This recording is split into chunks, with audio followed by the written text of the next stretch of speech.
Hi everyone, this is Vineet Pandey and today's special video on John Milton. This special video will tell you the difference between Satan and the God because the question is, who is the real God for humanity? We consider that Satan was a fallen angel. He questioned the rights of God and was thrown from heaven. I am going to compare Satan with Prometheus. This video aims to help you to understand why Satan has been praised as a hero, why it is said that Milton unwillingly took the side of the Satan, and moreover, why I am taking the comparison of Prometheus because Satan and Prometheus have same kind of stories and there is a kind of confusion whether Satan and Prometheus are the real gods or the god which have been told to us up through our scriptures, through our holy books, who is the real God for us. Along with this thing, in this video, I'm going to tell you about the special facts about John Milton, special facts about Paradise Lost, and all important quotations. So watch this video completely, and if you love this content, subscribe the channel. So let's start.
So guys, we all know about John Milton, born 1608, died 1674. We know that Milton initially wanted to be a devotee. He was a great enthusiast and wanted to learn everything about life and religion. He was very much trained in all the important languages and devoted himself to God. Why Milton became a writer? See, when Milton completed his education and was in search of spirituality, he found his friends who told him that there is a civil war going on. Yes, Milton came back and joined his friends to fight against the king Charles I. This is the reason that Milton deviated from the path of spirituality and started understanding that his duty is as a citizen first, then a devotee. Moreover, Milton, when he was studied for 6 years, he disappeared from 1632 to 1638. These 6 years are known as Horton years of Milton, also known as Milton's lost year. When Milton was traveling for intellectual gaining, his friends told him about the civil war. Milton cancelled his intellectual trip and came back. He wrote it to his friend and said, "How I be so mean to travel for intellectual gaining while my countrymen are fighting for freedom." John Milton was excessive fair, very sophisticated, and had a feeble women-like voice. He was called Lady of the Christ. Most of the students, when they study, they know that Milton was called Lady of the Christ. But the question comes, what does this mean? See, in Christ College at that time, women were not allowed to be the students. There were no female students allowed in the Christ College. But when Milton participated in Christ College, because of his excessive fairness, his feeble language, feeble voice, and beauty, or you can simply say the delicate features, earned him a title. His friends started mocking him by calling him the Lady of the Christ, which means the lady or the one who looks like a woman in Christ College. Now the question comes that who tells us about this thing? This instance comes in the famous book written by John Aubrey. John Aubrey wrote some biographies where he wrote under the title Brief Lives. It is clearly mentioned that Milton was called Lady of the Christ. Friends, Milton became blind at the age of 44. Technically, it was 1652 he became blind. This is again mentioned by John Aubrey in his Brief Lives. Milton himself has also mentioned it. In Second Defense of English People, Milton also said the same thing. Milton said, I hardly remember that after the age of 6 I went to bed without studying. Means he says that I kept on studying, I would study till midnight. I don't remember if I wasted any of my day, any of my night without studying. And yes, Milton's physicians warned him that if you study too much, you will become blind. There are some more important facts about Milton. One of them is that Milton was married 3 times. Most of the students in my class, in my online classes, they ask me this question that, sir, you say Milton was a Puritan. Milton believed in John Calvin's philosophy. He was the follower of Calvin, also known as a Calvinist. Then why Milton married 3 times? Because being a Puritan, he was devoid of all the pleasures. So friends, the answer is that being a Puritan and a patriarchal person, the people believed that women doesn't know about salvation. These guys believed that women has no connection with God, with spirituality, with salvation. And it was the duty of the man, the male, to be married to women and to take her for salvation, for moksha. So Milton married Mary Powell, but it is believed that Mary Powell didn't like his Puritan behavior. She left him and ran away. Milton didn't like this thing and presented the pamphlet on divorce in the parliament.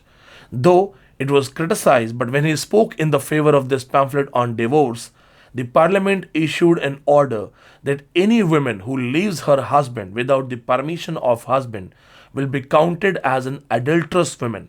This act will be counted as adultery and the punishment will be death. Mary Powell returned back and started serving Milton. Later, Mary Powell died. Milton married again to a lady known as Catherine Woodcock. He welcomed her with a sonnet, Methought I saw my late spouse saint.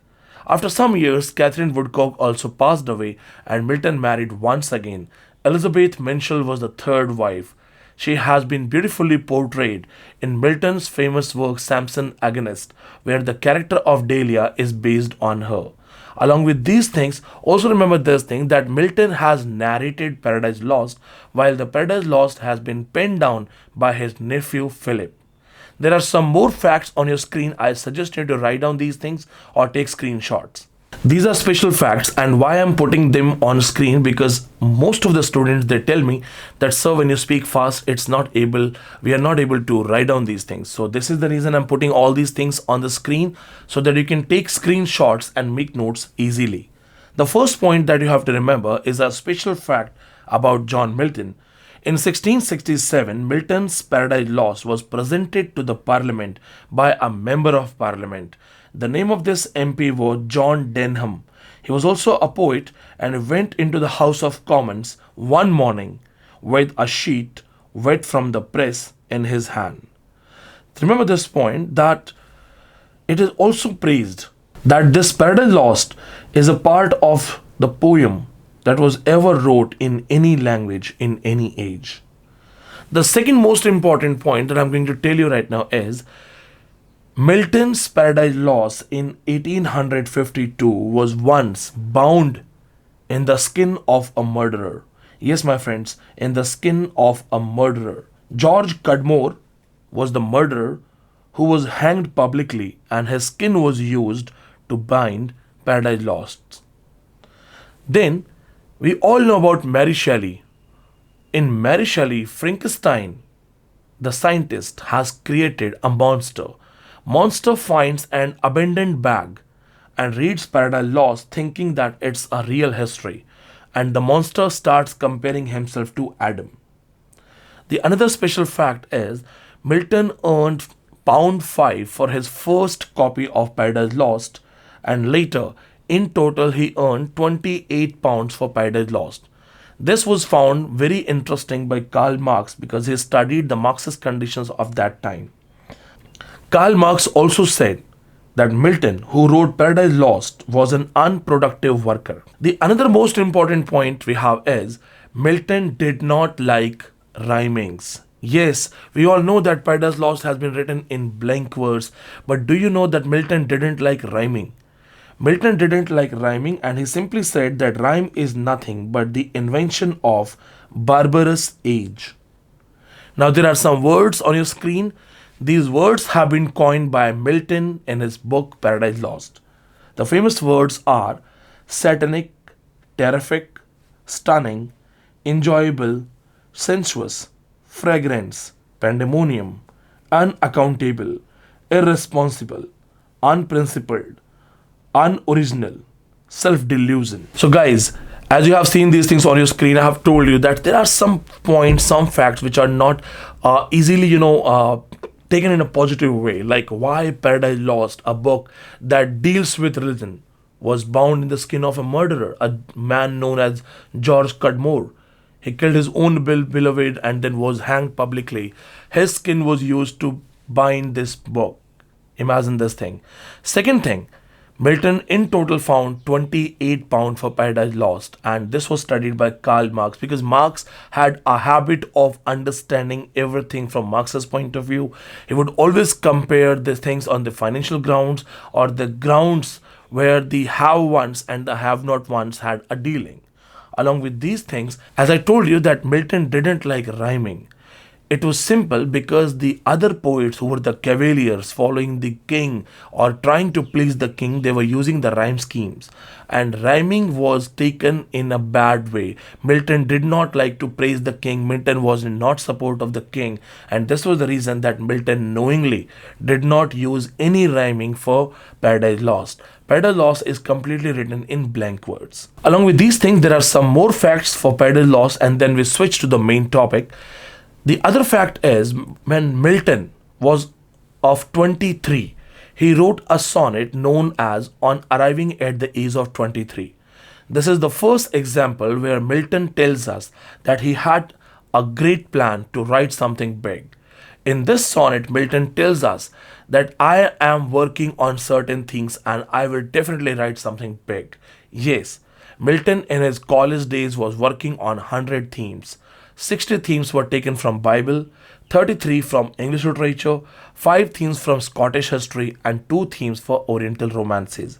When he wrote Paradise Lost, his aim was to justify the ways of God to man, and also said that it is dealing with the first disobedience of the man. Milton unknowingly started supporting evil, supporting Satan. Why so? Because when you read Paradise Lost, you will find out that Paradise Lost has a story of a person who questioned the powerful God about the rights of ruling. It is very much related, very much assimilated by Milton because Milton and other Puritans were against Charles I. So Milton unknowingly, if we study it from psychoanalysis point of view, Milton unknowingly assimilated himself with Satan and Charles I became God for him. According to the famous critic Lamartine, Paradise Lost is a dream of a Puritan fallen asleep over his Bible. When the book got completed, the book was in 12 books. After this, one of the best friend of Milton, Mr. Thomas Elwood, he asked him that you have talked about Paradise Lost, but what hesitates thou to talk about Paradise Regained? This inspired Milton to write Paradise Regained. He wrote it with 4 books. Paradise Regained is in 4 books where the leader or the hero is Christ. But it is very much Puritan in its content and was a failure. So guys, these were the most important themes and facts that I have talked about Paradise Lost and Milton. This will help you to prepare for your competitive exams, for your college exams, for your entrance exams. Now we talk about whether Satan is the real hero or not, and let's compare Satan with Prometheus. Guys, Satan, known as Lucifer, was the most handsome angel, the most beautiful angel. But just one mistake. What was his mistake? He questioned the authority of God. He questioned that why are you ruling us and why only you are ruling us. So do you think it's really wrong to question the powerful people about the power, about their rights to rule? But when Satan and other followers, they raised the question, the war took place, a war between the clouds. Satan and other angels, as they revolted against God, There was a war, and God had a secret weapon, the weapon of thunder strike. The thunder strike weapon made everyone unconscious. They became fallen angels. They were thrown out of heaven. When they woke up, Satan is the first one to wake up, and he finds out that they are at a place where completely darkness visible. It's just dark. It's very hot. And this place is hell, pandemonium, a place with complete darkness at all. Satan is the one who wakes up first, looks at his condition, and starts waking up his other comrades. He says, "Awake, arise, or be forever fallen." And then there are some great quotations by Satan. I personally feel that these quotations can make anyone be inspired. Awake, arise, or be forever fallen. To be weak is miserable. There are certain lines and quotes I have taken randomly for you. These people, they get up one by one, and one of them says that, "Why did we fight? We were happy there. Why did you protest? We should have enjoyed those things instead of protesting." Satan says, "Better to reign in hell than serve into heaven." In my way, when I teach this thing in my class, I question my students that, do you want to be a waiter in a five-star hotel, or you want to be the owner of your own hotel or dhaba? And everybody says that, "Sir, it's better to be the owner of a dhaba." This is the thing what he says. Better to reign in hell, better to be a ruler, be a king in hell, than to be a servant in heaven. So better to reign in hell than serve into heaven. And then others also come with questions. They say that it's a bad place, it's very hot, it's very dark. He says mind has its own place. It itself can make a hell of heaven and a heaven of hell. He says our immortal hate, study of revenge, unconquerable will lead us to the blissful seat. It will guide us. He says to be weak is miserable. If you are weak, if you're crying, it's miserable. So this is how Satan motivates everyone. And he says that I will take the responsibility to fight back. Now, I simply tell you the scene. Satan tries to find out the new creation created by God, Adam and Eve. He enters in Eden Garden in the form of mist and finds a serpent. Most of the students don't know that why Satan chose the serpent to enter in the body of it. Satan says that if I enter in the body of any brute animal, any idiot or stupid animal with limited wits, I will be caught. But serpent, a snake, is smart by nature, clever by nature, it's witty by nature. So that's why Satan chooses to enter in the body of the serpent. It is the time Adam and Eve, they're talking. Eve wants to work separately because she says that her work is getting disturbed.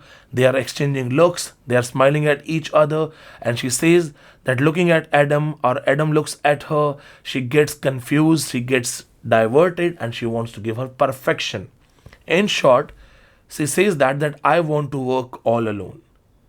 It's the time of late afternoon by 3:30 when we are very hungry, very lazy. Again, it has a symbol. She is working all alone, and the serpent crawls. It goes there and starts creating the rattling sound. He notices that Eve is busy in the work. So what does the serpent do? ये सांप क्या करता है? What does he do? He simply creates the sound, rattles, and this is how Eve looks at him. The moment Eve looks at him, he speaks up. When he starts praising Eve, Eve says that why are you speaking like human being? You are a brute, tongue denied. And then Satan talks about the power, the fruit of knowledge, and he praises Eve, saying that even you can get a seat in the heaven. You can sit with goddesses if you eat the fruit of knowledge. But Eve knows it clearly. Yes, my friends, most of the students when they study, they think that Eve didn't know it. No, Eve knew it. Eve knew this, that God has told, if you eat this fruit, you will die. She says, no, I cannot eat this fruit. God has told me that if I eat this fruit, I will die. Now the job of Satan becomes very tough. Eve knows it. If she eats it, she will die. Guys, this video is going to be long, but I assure you, you're going to enjoy it. So just stick tight. Eve denied to eat the fruit, and Satan's job became very tough. Satan gives the best Renaissance speech. He uses his rational knowledge. He convinces her to eat the fruit. Check your screen. Satan speaks. Why then was this forbid? Why but to awe? Why but to keep you low and ignorant? His worshippers. He knows that in the day you eat thereof, your eyes that seem so clear, yet are but dim, shall perfectly be then opened and cleared, and you shall be as gods. He convinces her. He says that God doesn't want you to eat this fruit, because the moment you eat the fruit, you will understand what life is. You will be able to see future. You will be able to understand, analyze, think. And the moment you start thinking, you will be one of those gods, and God doesn't want you to be that. God is jealous of you. Eve is convinced. Eve eats the fruit. Adam also eats the fruit, finding that his wife has done a mistake. Eating the fruit, they sleep. In the sleep, they see the destruction of earth. They go through the very scary dreams, destruction of earth. When they wake up, they have lustful sex, and after that, they realize that they are also naked. The eternal shame comes to them. God punishes Satan. Satan becomes the serpent forever, and all other supporters become insect. But the question comes now. Who is our God? Satan or the God? Who gave us knowledge? Satan. Satan gave us knowledge. Now, just think about it, that we are talking to each other, we are using audio video gadgets, we are thinking about everything. Isn't it because the knowledge was given to us? Yes, my friends, we are going to talk about the great Greek writer Hesiod. Hesiod wrote a famous story of Prometheus, the demigod. Prometheus was clearly told by Jews not to give fire to human beings, but Prometheus thought that humans are in need of it. Prometheus stole fire from heaven and gave it to mankind. When Jews found that Prometheus has given fire to the mankind, Jews punished him. The eternal punishment was given to Prometheus, and he was tied to the mountain Caucasus. Jews released Pandora to cause epidemic, a plague, and this guy, Prometheus, tied in the mountain of Caucasus, an eagle was left upon to feed upon his liver. Every day the eagle would come to eat his liver, and by the evening the liver would grow back. This was the perennial punishment. The famous Greek tragedy writer Aeschylus has also narrated the same story. As you can see it on the screen, Aeschylus calls him the narrator, the creator, the preserver. Aeschylus says that he was the bringer of happiness, he was the bringer of fire. So great Greek tragedian Aeschylus has also praised him as a god, as a creator, a maker. Moreover, he has been praised by many other writers. P.B. Shelley has written Prometheus Unbound, and where he talks about his pain and sufferings. It's a lyrical drama where Prometheus is crying in pain. He has helped mankind, and he's asking for mercy from God. He said that it is not my selfishness, it's just that I served humanity and I should be pardoned. As you can see the lines on your screen, he is in great pain. No change, no pause, no hope, yet I endure. I ask the earth, have not the mountains felt? I ask you, heaven, the all-beholding sun, has it not seen the sea in storm or calm? Heaven's ever-changing shadow spread below, have its deaf waves not heard my agony? Ah me, alas, pain, pain, ever, forever been. So Prometheus, who sacrificed his life, Prometheus, who has been mentioned by various writers, including Elizabeth Barrett Browning, she also translated Aeschylus Prometheus. Question is that Prometheus gave us fire, the greatest invention of mankind. There are so many inventions of mankind, but when we talk about the first greatest inventions, it's the invention of fire, it's the invention of a wheel. One gave us knowledge, one gave us fire. And why these people were punished? Why these people were cursed? What did Satan do? He simply gave us knowledge. He made us rebel against God. He made us commit the first sin. But the question is, why it is a sin? If you eat the fruit of knowledge, everybody has the right to take knowledge. One person who has knowledge cannot deny you from that knowledge. So if God was the powerful person, why God denied others to take that knowledge? I know it's a philosophical debate. Prometheus gave us fire. God didn't want him to give us fire. But we all know the Jews, the God of gods, he believed that the people will worship him more if they're scared. So who actually has played the role of a God? Satan, Prometheus, or the God himself? This is my question to all of you. So guys, it's a philosophical debate that we have tried to initiate here, and in the comments you write your answers, your own understanding, and make sure you read P.B. Shelley for Prometheus Unbound. Make sure you read Aeschylus Prometheus Bound, and also remember Elizabeth Barrett Browning's translation of it. And the first person to talk about Prometheus myth is Hesiod, the Greek writer. So make sure you remember all these points, and if any of you has felt that this video has enriched your knowledge, has given you a lot of facts, then hit the subscribe button and show your love for me. Thank you so much. Jai Hind, Jai Bharat.